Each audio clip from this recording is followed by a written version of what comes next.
Hello everyone, good afternoon to all.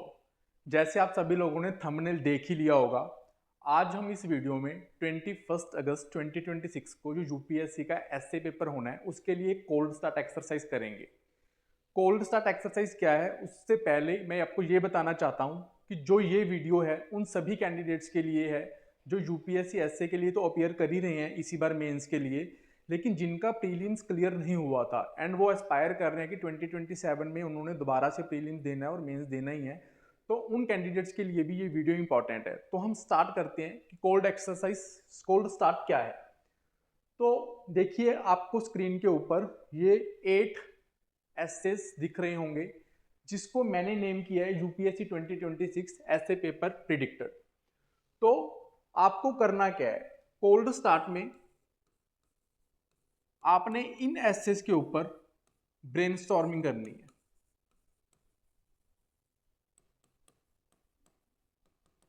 और आपको brainstorming में इन एसेस के ऊपर पॉइंट फॉर्मेशन करके देखना है एंड जो प्रोसेस आप फॉलो करते हो एक ऐसे को लिखने की अप्रोच, लाइक आप एक ऐसे को लिखने में पेस्टल अप्रोच यूज करते हो, वेरियस अप्रोचेज आर देयर जिसमें आपने अभी तक प्रैक्टिस की है और आप काफ़ी अच्छी उसमें कमांड रखते हो, तो उस अप्रोच को फॉलो करते हुए जस्ट आपको पॉइंट फॉर्मेशन करनी है विद इंट्रो कि आप इसमें क्या लिख सकते हो, देन जो भी आपका स्टोरी बिल्डिंग रहता है, ठीक है, देन फिर आप जैसे उस टॉपिक के फेवर में एंड देन हल्का उसके काउंटर में कुछ पॉइंट्स लिखते हो, देन फिर आप कंक्लूडिंग पॉइंट में जाते हो।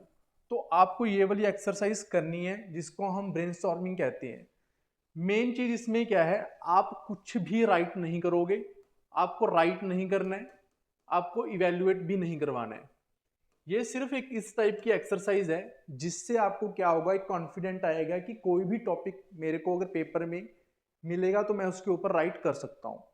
नाउ बेनिफिट क्या है, बेनिफिट को अंडरस्टैंड करने के लिए मैं अपनी जर्नी आपके साथ शेयर करता हूं।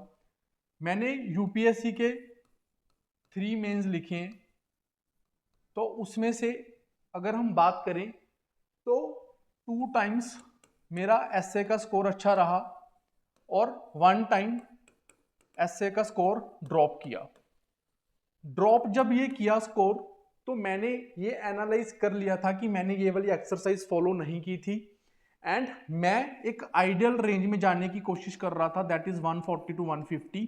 तो मैंने बहुत सारे टॉपर कॉपीज की स्ट्रेटेजी को कॉपी पेस्ट कर लिया, बहुत सारे कोड्स, बहुत सारी एग्जांपल्स इन्फ्यूज करने की कोशिश की, तो मेरा ये स्कोर ड्रॉप हुआ। तो आपको करना क्या है, आपकी अप्रोच क्या होनी चाहिए, अगर मैं अपने एक्सपीरियंस की बात करूं तो आपको एक रेंज रखनी है कि मेरे को आइडियली 120 टू 130 का स्कोर चाहिए, इवन कि आप ये रेंज भी रख सकते हो कि 115 टू 120। तो वो आपकी कैसे आएगी, आपको जस्ट सिंपल एग्जांपल्स यूज करनी है, कोट्स नेचुरल यूज करने हैं, कोई बल्कि कोट्स यूज नहीं करने जो आप विद फोर्स इन्फ्यूज करोगे ऐसे में।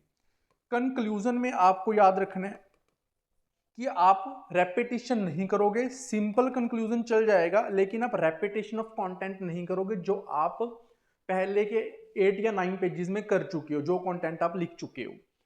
तो simple examples means, for example मेरे को किसी ऐसे में अगर महात्मा गांधी के रिगार्डिंग कुछ याद आ रहा है तो मैं उन्हीं को कोट करूंगा, रेदर देन कि कोई बहुत फॉरेन ऑथर याद कर लिया जाए कि ऐसा कुछ आपने कोट में याद करने की कोशिश की कि आपको टाइम पे याद ही नहीं आ रहा। याद करके जाओगे कोट्स तो आपका ऐसे का फ्लो जो है वो आपका डेविएट कर जाएगा, आप उसी कोट के अराउंड चीजें बनाने की कोशिश करोगे। तो याद कुछ नहीं रखना है, ऐसे का प्रॉपर एक फ्लो फॉलो करना है। उसके बाद आपको एड सिंपल एग्जांपल्स, जितनी आप सिंपल एग्जांपल्स यूज कर सकते हो, बस आपके पूरे ऐसे में कनेक्शंस बैठने चाहिए पैराग्राफ में, कनेक्टर्स।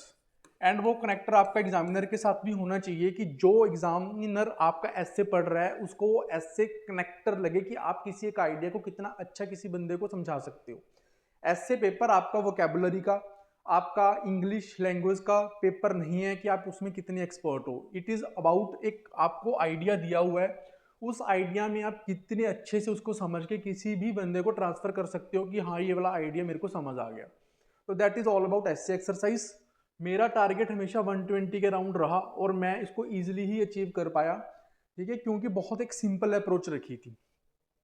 तो अगर आप 120 के राउंड जाना चाह रहे हो और अगर आपको आज लग रहा है कि मेरे को शायद ऐसे में कुछ प्रॉब्लम आ सकती है, तो बहुत सिंपल अप्रोच ब्रेनस्टॉर्मिंग आप इन 8 टॉपिक्स के ऊपर कर सकते हो। तो हम फिर मिलेंगे 21 अगस्त को, जब यूपीएससी का ओरिजिनल पेपर हो चुका होगा। तब तक के लिए best of luck, thank you.